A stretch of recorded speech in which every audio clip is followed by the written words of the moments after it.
সকাল থেকেই ক্রেতা বিক্রেতাদের হাট ডাকে মুখরিত বাজার।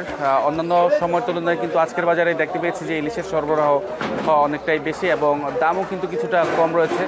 যদিও নদীর মাছের পাশাপাশি কিন্তু যে চাষকৃত পুকুরের মাছ রয়েছে তার দাম কিন্তু কিছুটা বাড়তি জানিয়েছেন ক্রেতা এবং বিক্রেতা উভয়ই।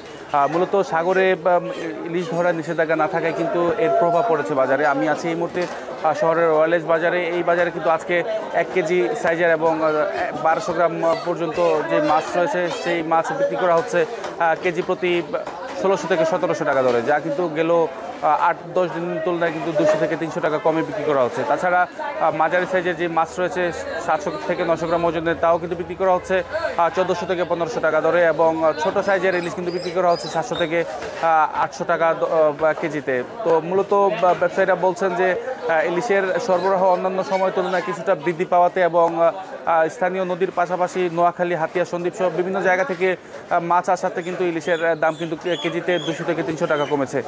তবে নদীর যে মাছ রয়েছে প্রকারভেদে কিন্তু এই সমস্ত মাছ কিন্তু আজকের বাজারে 10 থেকে 20 টাকা কিন্তু কেজিতে বেড়েছে বলে জানিয়েছেন বিক্রেতারা। যেহেতু ইলিশের সরবরাহ কিছুটা বৃদ্ধি পেয়েছে এবং আগামীতেও যদি স্থানীয় পদ্মা মেঘনা নদীতে ইলিশ ধরা পড়ে এবং সরবরাহ যদি বাজারে আরও বেশি হয়, তখন কিন্তু মাছের দাম আরও কমে আসবে এবং তখন সকল ধরনের ক্রেতাদের নিয়ন্ত্রণে থাকবে বলে তারা মনে করছে।